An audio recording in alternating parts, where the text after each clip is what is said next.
now we're going to hear from Rosina Pullman. Hi.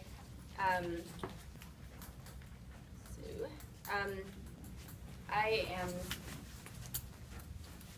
a seminary student as of the coming fall, but I've been involved in the environmental sustainability movement through the faith community for a number of years, specifically with the United Methodist Church, which is the church I grew up in and where I'm going to be becoming a pastor at some point. So a few years ago, I had never heard of divestment. I had been, as I said, active in the faith-based environmental movement for quite a while, but so far most of the action that I was taking, that others like me were taking, was a bit scattershot, along the lines of recycling, changing out light bulbs, more than taking political action.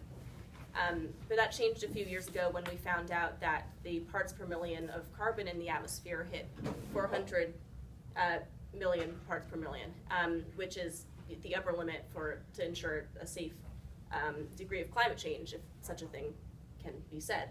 And shortly after that, I received an email from Reverend Fletcher Harper, who is the leader of the religious environmental organization Green Faith.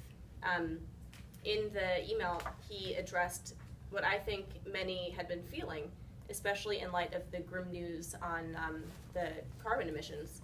And what he said was that scattershot greening efforts on the part of concerned citizens, while important, was not enough. He laid out a bold plan of action. Religious and faith communities across the globe would create a united front of resistance, a resounding outcry against the injustice of climate change and against the malice of the fossil fuel industry that perpetuates it. We would do so, as many other civic and student groups were also doing, by divesting from fossil fuels. While I didn't know much about divestment then, I felt an intuitive wave of empowerment at that.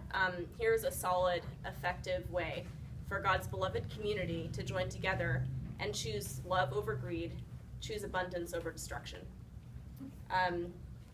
Since then, What's his name? Again? Reverend Harper Fletcher. Thank you. Or is it Fletcher Harper. Fletcher Harper. It's hard to tell. Yeah.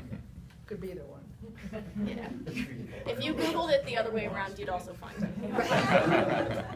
it. Since then, the movement has exploded. In just the US, over 110 faith-based houses of worship, agencies, or judiciaries have either passed divestment resolutions or declared their intention to study divestment further. The movement reaches across denominations and faiths, including Episcopal, Evangelical, Lutheran, Humanist, Presbyterian, Roman Catholic, Quaker, Unitarian, Universalist, United Church of Christ, United Methodist, and more. Not bad considering that the first church to divest, a Trinitarian Congregational Church in Warwick, Massachusetts, did so only 2 years ago. The movement has been similarly sweeping abroad. Congregations and/or judiciary bodies in Canada, Australia, New Zealand, the UK, and Sweden have all passed resolutions calling for at least partial divestment from fossil fuels. Religious schools and institutions have answered the call as well. Last July, the World Council of Churches, a body that brings together over 500 million Christians and 345 member churches worldwide, voted to divest its institutional funds. Union Theological Seminary, right on the Upper West Side of Manhattan, became the world's first religious seminary to divest its endowment. And last September, Green Faith released a letter in support of fossil fuel divestment and clean energy reinvestment that was signed by over 80 prominent theologians and religious leaders from around the world, including the Most Reverend Desmond Tutu. More locally, 2 months ago, my own church, the Church of St. Paul and St. Andrew on the Upper West Side of Manhattan, unanimously voted to divest our endowment of fossil fuels, and this was based on both ethical and financial reasons. It's not surprising to me that people of faith are embracing the call to divest so quickly and so fervently. So many of the values that we place at the center of our lives, with love and compassion being foremost, are affronted by climate change and the forces that allow it to perpetuate. For example, we appreciate creation as a precious gift, something to be cherished and taken care of. Destroying it on a broad scale through climate change, not to mention desecrating it through extractive processes like mountaintop removal, fracking, and oil spills, is unconscionable and incompatible with our love and respect for all that has been created. We recognize also that any practice that harms other people on our shared planet is unconscionable and must be resisted. Faith-based groups have a long history of boycotting industries whose practices are incompatible with their ethical values. We have divested from other industries that inflict harm, such as tobacco, alcohol, and adult entertainment, none of which are anywhere near as destructive as the fossil fuel industry. We recognize that we have the ability to be an example of moral leadership for the rest of the world. With both industry and our government declining to take leadership, it is up to us to stand up and say enough is enough. Lastly, we recognize that it is the place of faith organizations to keep hope alive when all seems bleak.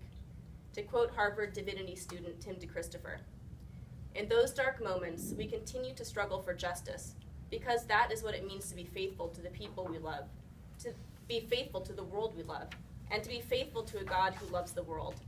Reconnecting and reaffirming those loves is the critical work of moral leadership in this movement. As much as we need to fully recognize the harsh truth of the nature of our challenge, we must just as fully affirm with gratitude the goodness and beauty that we love in the world, in God, and in each other. Our faithfulness to this love becomes the bedrock of a more resilient kind of hope, a hope that doesn't bend to the winds of political feasibility." All this is good, but not everyone is ready to jump aboard the divestment bandwagon. I'm a United Methodist, and I've been working with a group called Fossil Free UMC. There's some information on it on the table. And we are pushing to get the Board of Pensions of the United Methodist Church to add a screen for fossil fuels. I think right now they have $700 million that are invested in fossil fuels. But the Board of Pensions is not so keen on the idea. Aware of our efforts, they recently wrote and distributed a pamphlet called "Promoting Environmental and Financial Stewardship" that firmly opposes divestment. I will quickly list a few of their reasons, and each with a rebuttal. I am guessing that these reasons are very similar to those given by institutions throughout the divestment movement, and I think we've already heard of a few. Olivia. The Board of Pensions says that they are bound by law to act exclusively in the financial best interest of clergy and lay employees. To this we counter that the Establishment Clause of the U.S. Constitution, which separates church and state, creates space for a church's values to shape its investments. Also, portfolios that screen fossil fuels can perform as well as or better than portfolios containing fossil fuels, as we learned earlier. And the volatility of the fossil fuel industry makes it an increasingly unstable investment. The Board of Pensions practices shareholder engagement, which we also learned about before, meaning they actively engage in dialogue with the world's largest publicly traded oil, gas, and electric companies. And we agree that, we agree with Lisa, not with them, that shareholder engagement can't work. Fossil fuel companies cannot be convinced to stop selling their reserves, and scientists know that the majority of these reserves must be kept in the ground. If you were holding shares of fossil fuel stock, you were betting on catastrophic climate change. The Board of Pensions contends, and this is one that you hear a lot in faith communities because so much of our work is in mission, helping people around the world to not be in famine or many other ills that also happen to be caused by climate change. Disease, malaria, all these things are connected.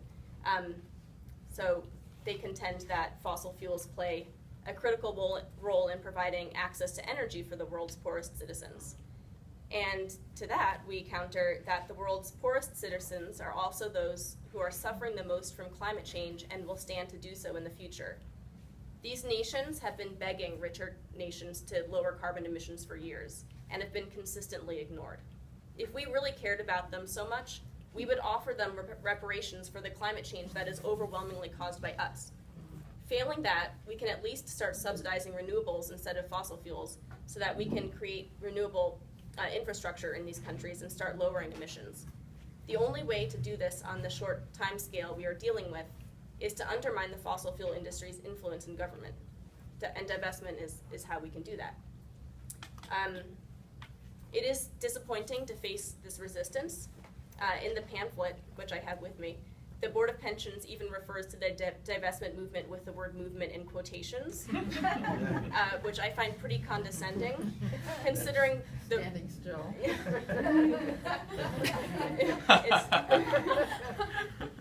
Yeah, I find that condescending and borderline insulting, considering the passion and hard work on the part of so many of us in the United Methodist Church across the country who are organizing for this. So it is interesting also to note that despite their derision towards divestment, the Board of Pensions did partially divest from coal earlier this year, and they have been singing their own praises for doing so. This seems to indicate that they do see some value in the practice. It also indicates that under enough pressure from our growing divestment movement, they may revise their stance. Divestment is also a trickier concept for sub-religious groups than others. Most of the 200 plus religious organizations that have divested or are considering divesting from fossil fuels have been Christian. It has been slower to catch on in the Jewish community, even though Jewish groups have shown strong leadership on climate change in other ways. For instance, more than 100 Jewish groups endorsed the People's Climate March in September. And all the faith-based groups met over I-59th Street that day, and they were there, along with people of all sorts of different faiths. It was really beautiful. There are a few possible reasons for this reluctance around divestment, including that the actual word divestment carries a negative connotation of boycotts that have been aimed at Israel. Jewish organizations also cite a need to limit U.S. dependence on hostile and stable forces, and many prominent Jewish charities and programs are funded by families and foundations that derive their money from oil. So these are all reasons. All that being said, there is a growing voice in the Jewish community for divestment, even if the word divestment is carefully avoided. In May 2015, so very recently, over 300 rabbis signed a rabbinic letter on the climate crisis that was inspired by the upcoming encyclical that the Pope is going to deliver to Catholics around the world on the climate.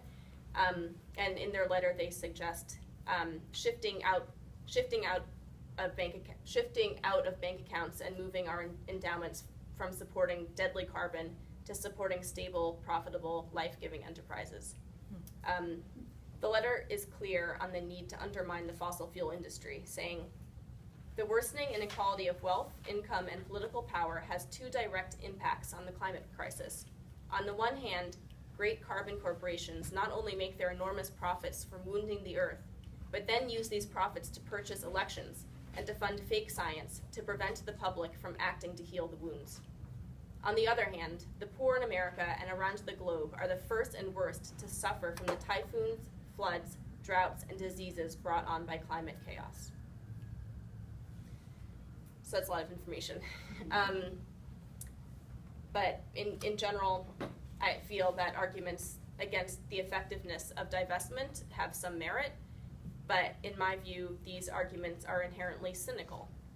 They are cynical because they count on a future in which fossil fuels continue to be burned to the point of catastrophic climate change.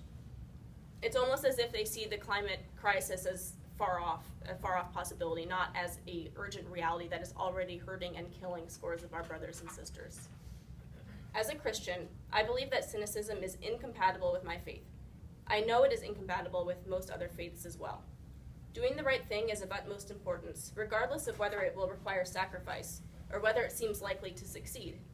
To embody love and charity at all times and at all costs is at the very center of most faiths, even when the darkness seems insurmountable. I'm kind of lapsing into more like sermon-y thing, but Ready for school. right. The fact of the matter is that divestment may be the best weapon we have when other options and time has run out. That is why there is a movement in the first place, and why it is gaining such momentum. People of faith are recognizing these truths. By its nature, faith is not easy. It challenges us to be uncomfortable and make sacrifices. Divestment is faith in action, and therefore is bound to make many of us uncomfortable by sacrificing some elements of the status quo. However, it also brings a great deal of hope. Religious groups have much to gain by taking a bold stand on climate change, and much to lose if they fail to do it. We have the opportunity, amid plummeting membership rates, to show the young people of the world and the vulnerable of the world that we have their backs. If we fail to do that, and the window is closing, we are no better than the industry and governments that have proven so unwilling to really, truly address this urgent crisis. As a Christian, I would pose to my fellow Christians the tried and true hypothetical: what would Jesus do? To others of faith, I would pose another hypothetical question.